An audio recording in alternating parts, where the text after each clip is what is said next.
I mean, at the very least, when you're on your deathbed, you deny it, right? You'd come clean. Because you know you're going to go face your maker. You'd make your family sign an NDA or something like that. But at the moment that he died, David Whitmer said he called in his wife, he called in his daughter, he said goodbye to both of them.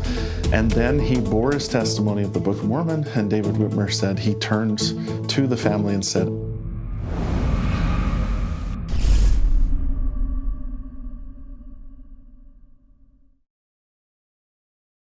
This is just gorgeous. I Yeah. mean, Pennsylvania, right? I mean, I know we're in Pennsylvania. we're just barely over the border from New York and Pennsylvania. Now, are we actually in Harmony? This is what's called Harmony Township. So we are. It's not actually a town today. The closest town is called Susquehanna, but this is But where... that's the river. Yeah, this is the river, the Susquehanna River. Okay, And okay. this is functionally Emma's hometown. This is where Emma Smith grew up.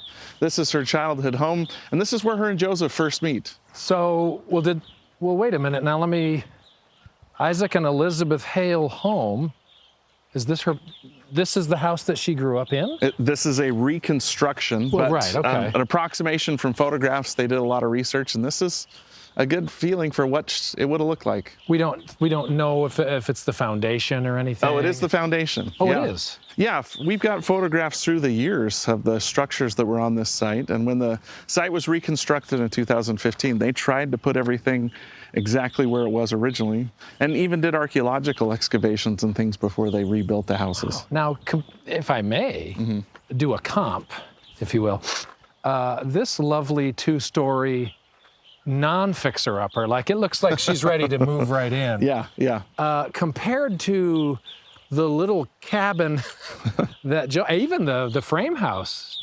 By this time, was Joseph and the family living in the frame house up there? They're building the frame house. They're building it. And so Emma, this is a great visual reminder of Emma coming from a higher social station than Joseph does. Yeah. And that explains some of the tension. Is Emma's dad is pretty well off and she's pretty well educated. She's even a year older than Joseph. And Joseph is this dirt farmer that lives in a log cabin up in Palmyra, which was seen as sort of, a crazy frontier religious place. Well, like it is today, upstate like it New is York, today. you know what I mean? Yeah, it's the Who wants backwoods, to live right? up there, right? Yeah. And before that, the family comes from Vermont, which generally has this reputation for being backwoods and more rural. And so part of the tension could just be explained in social classes. Yeah, that makes sense. Emma's very well off. Joseph is poor. And add in the fact that Joseph has all this rumor swirling around him of these religious visions, that's going to set up a little bit of conflict between Emma's dad and Joseph. And just as an aside, for those that are viewing this from other parts of the world or even other parts of the United States, and they've never been here, maybe never planned to come here, even though Pennsylvania and New York are abutting states, Yeah. how far are we roughly from where Joseph Smith lived to come visit down here and to translate and things? Oh, you did the drive this morning. It's true. I 2.5 slept through a lot of hours by car. It's at least a week to traverse the road there and back. And a lot of the story of the witnesses and the coming forth of the Book of Mormon doesn't take into account the distance that they travel. For Joseph to come down here is quite a stretch. For somebody to go back up to Palmyra is a 3 or 4 day journey, and that informs everything that happens from the lost manuscript to the witnesses to everything else that occurs. It really does put a finer point on all of the whole story. Yeah. And from my and our perspective in terms of the evidence, is this real, is it authentic? Again, our starting point is these people actually existed. So we're not making up the people. No. We're not making up where they lived. We're not making up where they supposedly translated and where all of these things supposedly happened. But one thing that could be, I would consider kind of throwing it on the log of evidence, if you will, it might not be palpable, is the fact that this was a week's distance. Yeah. As we were driving it today, I was even mentioning to John or James or one of them, I was saying, gosh, you would really have to have a real strong conviction of what you're doing and a passion for it, even if it's a scam. But I don't know of a single scam where in the 1800s people are saying, let's just go back and forth willy-nilly from one state to the next, and let's take all of these precautions and take great care to get this scam done. Yeah, and part of the travel or the motivation for travel is persecution. In Palmyra, they get the plates, but there are numerous attempts to try and get the plates away. So most of the translation takes place here because we're so far away from Palmyra that the rumors surrounding the Book of Mormon haven't quite reached Harmony Yes. yet. And Joseph can translate and work in peace a little bit more. And now enter Oliver Cowdery, Yeah. whom we're here to talk to you a little bit more about. Yeah. And I don't think they did the work here, right? He and Joseph, was it somewhere else in New Harmony Township? Yeah, there's a little cabin down the road, and that's well, where let's- Joseph and Emma were living. let's And that's check where that out. most of the Book of Mormon is translated.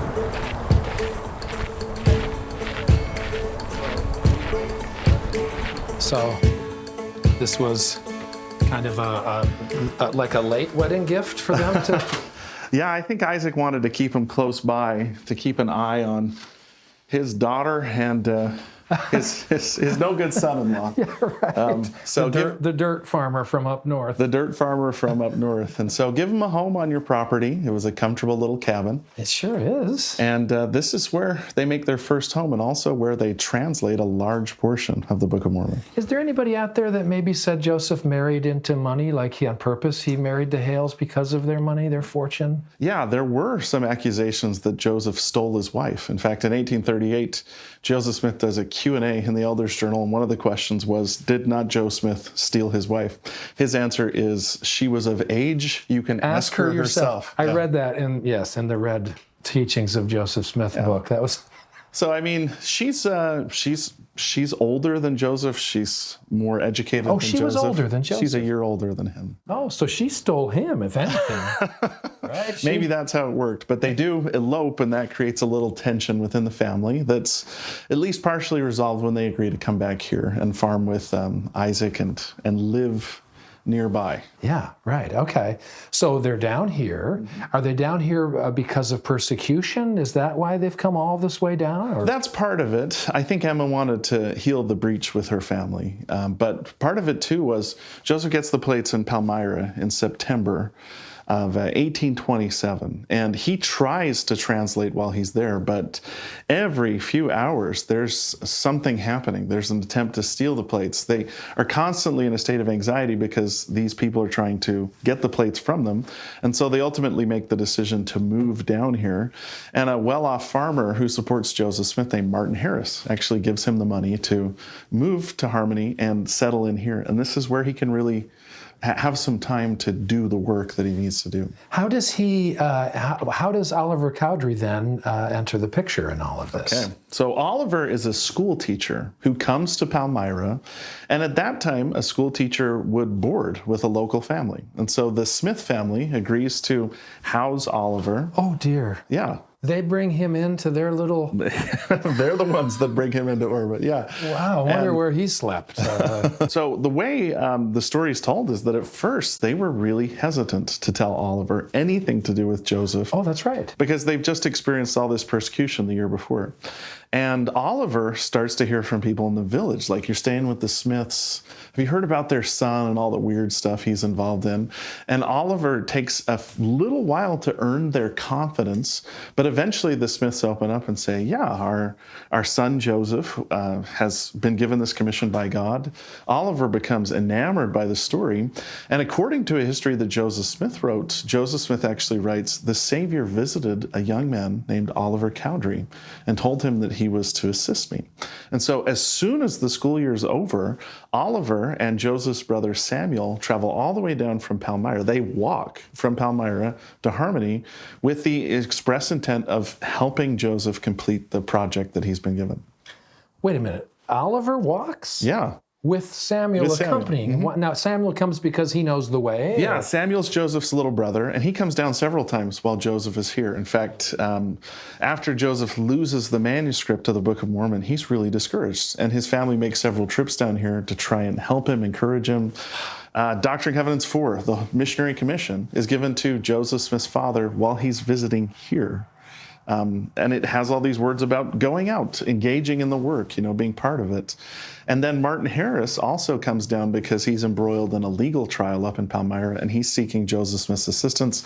And that's when D&C 5 is received. So the pattern was that a lot of Joseph's families and friends would make the trek down to Harmony, and while they were here, Joseph would receive a revelation on their behalf to try and help them with the struggles they were having. And those make up some of the sections of D&C. Oh, yeah, right? Pretty much everything from section 3 up to around section 10 or 11 is received here at the Because typically, as a typical reader, I'm imagining, most of us just kind of, all right, section 4, section 5. Revelation given to the prophet Joseph in Harmony, Pennsylvania. Yeah, great.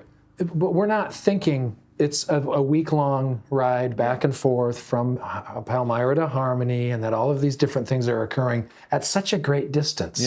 Yeah. And it always baffles me, and I find that so impressive, that people that are committed to something that is so false and that really didn't happen, that they would travel all this way and take such great care, or make up a story about this young man named Oliver receiving a visit that he needs to help. I mean, do you believe that it's coincidental that Oliver Cowdery came to the Palmyra area to be a teacher? Oh, absolutely not. Oliver, after Joseph, is one of the most important figures in the early Restoration.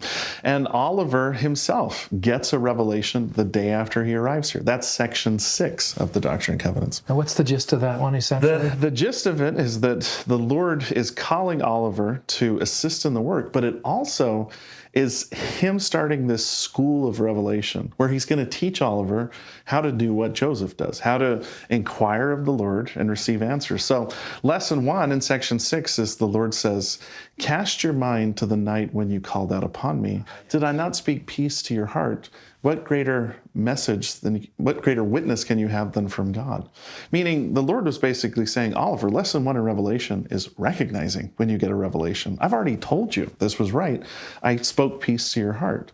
But now he has an official revelation through the Urim and Thummim that tells him he's supposed to assist. And then everything from section 6 to section 9 is this seminar in Revelation where the Lord teaches Oliver what he's had to teach Joseph the year before, which is how to commune with God, how to communicate, and how to get guidance for what he needs to do. So not only was Oliver divinely inspired and led down here, eventually to, how much of the Book of Mormon did they actually do here in this cabin? Or 70% of the Book of Mormon as we currently have it, and then even more if you count the lost manuscript, which was also translated entirely in this location. And now that's the Book of Lehi, roughly. Isn't that what we kind of That's call what Joseph Smith calls it in the introduction to the 1830s. And Nephi says it's his. Some of this is on my father's plates, doesn't he? At some point in that. Yeah. Nephi actually talks about starting a smaller record, which becomes First Nephi to Omni that we're familiar with. But there's a larger record that has more about the politics and history of the people, and that's what the lost manuscript consisted of. It was Mormon's abridgment of the large plates. I see. Yeah. Okay. So not only does Oliver, is he divinely inspired to come and be the scribe for Joseph Smith, and he receives his own lessons in Revelation, but he's also selected to be one of the 3 witnesses. Yeah. Now, how does he? Why do you suppose that is? I mean, it seems fairly obvious to me. Maybe it's too simple of a question. Oh, I mean, he is the obvious choice for one of the 3 witnesses. He is the scribe for almost the entire translation as we have. And he hasn't yet laid eyes on the plates. Well, that we know of. That's a question that we're not sure of. Okay. Typically, when you see a depiction of the translation, there's a sheet between Joseph and whoever his scribe is. But the church actually published a picture, sanctioned by the church and historians, that showed Joseph and Oliver sitting there without a sheet. Part of the reason is that Oliver, when he comes back into the church in 1848, actually says, yes, I saw and handled the plates, which is more than what the other 3 witnesses said. They said they just saw the plates and the angel. Oliver says, I saw and handled it, and the Urim and Thummim. And part of the proof of that is in the Doctrine and Covenants in section 8, Oliver asks if he can translate. So after they've been doing this for a couple days, Oliver actually goes to Joseph and says, would it be possible for me to take your role and you act as the scribe? And Joseph says, I'll inquire of the Lord. And section 8, surprisingly, the Lord says, yeah, go for it. Go for it. I will tell you in your heart and your mind. And he explains how translation works. This is part of his... So if he's giving him express permission, yeah, then one would suspect that he probably would look at the place. Yeah. I don't know, because how translation worked is a whole other episode. That's a whole other episode. Yeah, yes, indeed. But it's possible that he may have, it's very likely that at least he handled the instruments that Joseph Smith used, because the Lord gives him permission and then even says, and you're going to assist in the translation of other records that I have yet to come forth. Yeah, obviously a very instrumental role, almost like the vice president of the church or whatever. It's not underplaying it to say that he was. And when the church is organized, Joseph Smith is designated as the first elder, Oliver is the second. And every major priesthood restoration experience, Joseph and Oliver are the two people. Joseph and Oliver are here when John the Baptist appears. They're present when Peter, James, and John appear, and they're in the Kirtland Temple when Christ, Moses, Elias, and Elijah appear. So he's the second witness of the restoration, and it's difficult for us to underplay his role. It's unfortunate that he was excommunicated and spent 10 years outside the church, or otherwise most of our statues that have Joseph and Hiram would probably have Joseph and Oliver. Oh, they're not. They're not on those. He's not on those statues. Well, I mean, you're saying it's likely he would have been. He would have been as revered as Hiram Smith currently is, and he should be, because Oliver stayed true to what he believed, even if he had some challenges. I mean, what do you say to people that say, well, of course he's one of the witnesses. He's been in on the whole thing since the beginning. He was the one who supposedly wrote it. He was at Joseph Smith's side when he supposedly received the priesthood. He's one of the top guys in this long con. Yeah. I mean, why wouldn't the Lord ask someone else who's just someone else who's vaguely familiar with things to go, you know what? You're historically an impartial person here. Take a look. Yeah. You sign it. I would say Oliver's not impartial, but that also gives him greater reason to betray Joseph. So in 1838, Oliver is excommunicated, and he's publicly, humiliated. Right, okay. All the people that he's worked with put 9 charges against him, and he doesn't even attend the excommunication hearing. He refuses to come and writes a letter basically saying, I resign from the church. So it's kind of a, what were the charges? What are they?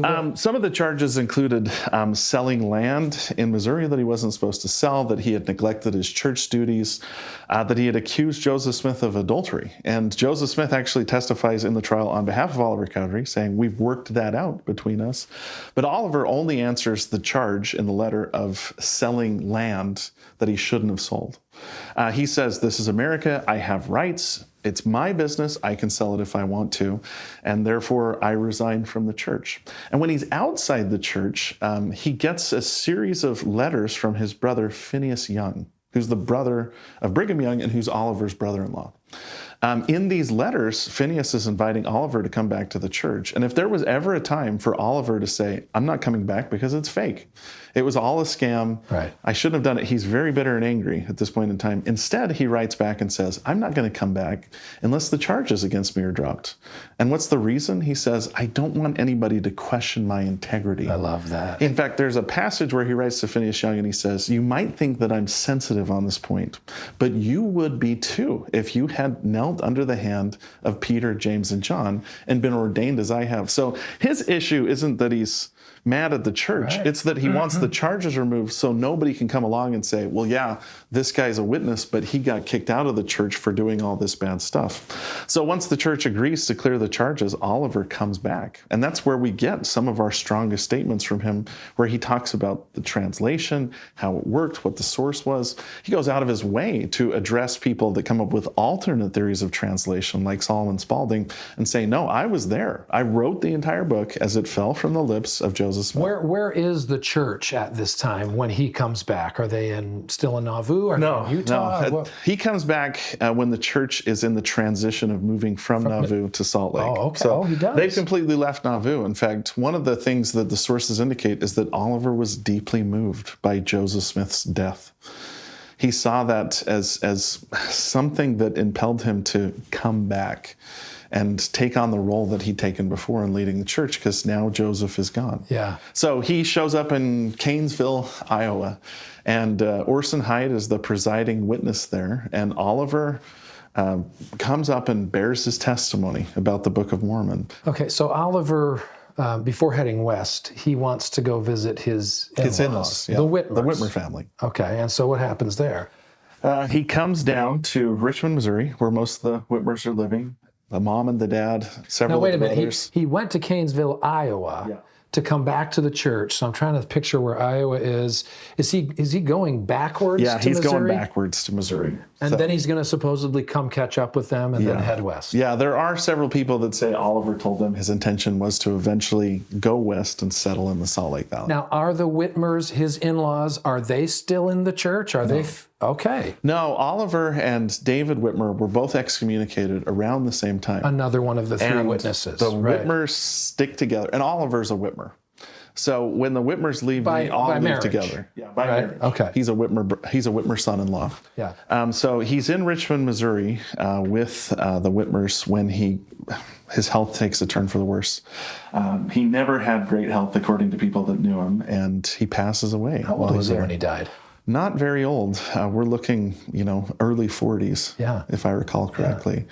But at any point, and this really is kind of the crux of all of this, as far as I'm concerned, right? I mean, was there any point at which, and there's so many opportunities, like you say, but for him, did he ever just flat out said, none of this happened? I did not scribe under the words of Joseph 70% of the Book of Mormon. I did not see plates. I did not hear the voice of God. I didn't see an angel. I didn't touch things and whatever. Did he ever deny any of that? No, like I said, he addresses alternate origin theories, and the quote is, Solomon Spaulding did not write it, Sidney Rigdon did not write it, I wrote it as it fell from the lips of the prophet Joseph under the power of inspiration. And so even though he had a falling out with Joseph and the church and different people, ample opportunities for anyone who was involved in a scam or a con to just expose the whole thing, and with reason. Yeah. There's motivation there.